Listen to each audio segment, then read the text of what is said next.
Assalamualaikum warahmatullahi wabarakatuh. Perkenalkan, nama saya Humaira Azahra dengan NIM 240330066 dari Prodi Pendidikan Fisika dengan mata kuliah pengantar coding. Baiklah, di sini saya akan menjelaskan tentang sistem komputer dan pengantar pemrograman. Menurut Robert H. Blismer, komputer adalah suatu alat elektronik yang mampu melakukan beberapa tugas, seperti menerima input, memproses input sesuai dengan programnya, menyimpan perintah-perintah, dan hasil pengolahan serta menyediakan output.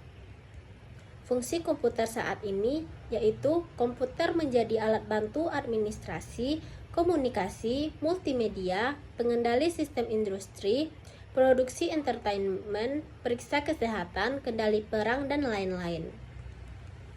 Generasi komputer. Yang pertama yaitu generasi pertama atau tabung vakum, yang kedua generasi transistor, yang ketiga generasi ketiga oleh Jack Kilby, yang keempat generasi mikroprosesor, yang kelima generasi AI. Sistem komputer. Yang pertama yaitu hardware, yaitu peralatan fisik komputer itu sendiri. Yang kedua, software, yaitu program yang berisi perintah untuk melakukan proses tertentu. Ketiga, brainware, yaitu manusia yang mengoperasikan dan mengatur sistem komputer.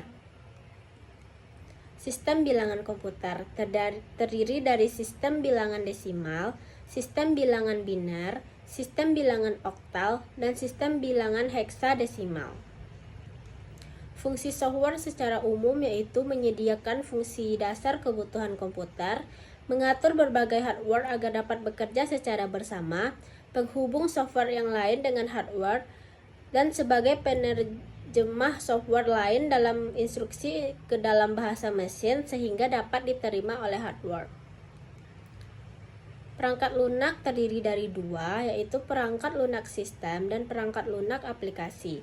Perangkat lunak sistem terdiri dari bahasa pemrograman, sistem operasi, dan utility. Sedangkan perangkat lunak aplikasi terdiri dari perangkat lunak perusahaan, infrastruktur perusahaan, informasi kerja, media dan hiburan, pendidikan, pengembangan media, rekayasa produk, dan lain-lainnya. Pengantar program komputer dan algoritma. Bahasa pemrograman komputer adalah instruksi standar untuk memerintah, yaitu suatu himpunan dari aturan sintaks dan semantik yang dipakai untuk mendefinisikan program komputer. Fungsinya, memerintah komputer untuk mengelola data sesuai dengan alur berpikir yang kita inginkan. Kelompok bahasa pemrograman terdiri dari Object Oriented Language, yang kedua High Level Language, yang ketiga Middle Level Language, dan yang terakhir yaitu Low Level Language. Proses pembuatan program. User menulis kode, terus mengubah menjadi bahasa mesin yang bisa dieksekusi CPU. Proses pengubahan kode ke bahasa mesin ada dua, yaitu komplikasi dan interpretasi. Bahasa pemrograman terdiri dari Python, Java, JavaScript, C++, PHP, dan Perl. Pengertian logika dan manfaat mempelajarinya. Logika berasal dari kata logos yang artinya hasil nalar yang diutarakan dalam kata dan dinyatakan dalam bahasa. Manfaatnya yaitu menjaga kita berpikir benar, membuat daya pikir menjadi tajam, berpikir secara cermat, objektif, dan efektif. Penalaran untuk penarikan kesimpulan ada dua. Yang pertama yaitu deduktif. Deduktif yaitu penarik kesimpulan yang bergerak dari pernyataan benar yang umum ke khusus. Sedangkan induktif, penarik kesimpulan yang bergerak dari pernyataan khusus ke umum. Contoh penerapan algoritma.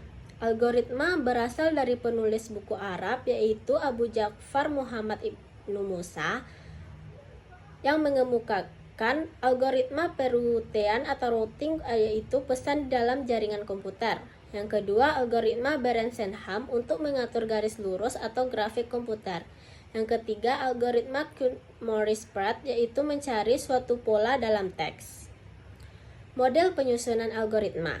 Dalam bahasa semu, menggunakan bahasa sehari-hari, tetapi harus jelas dan terstruktur. Yang kedua, dengan diagram alur atau flowchart, dengan membuat suatu penulisan atau penyajian algoritma berupa diagram yang menggambarkan susunan alur logika dari suatu permasalahan. Yang ketiga, menggunakan kalimat deskriptif, disebut dengan notasi alami, yaitu dengan menuliskan instruksi-instruksi deskriptif sehingga menggunakan bahasa yang jelas. Baiklah, sekian yang dapat saya sampaikan. Wassalamualaikum warahmatullahi wabarakatuh.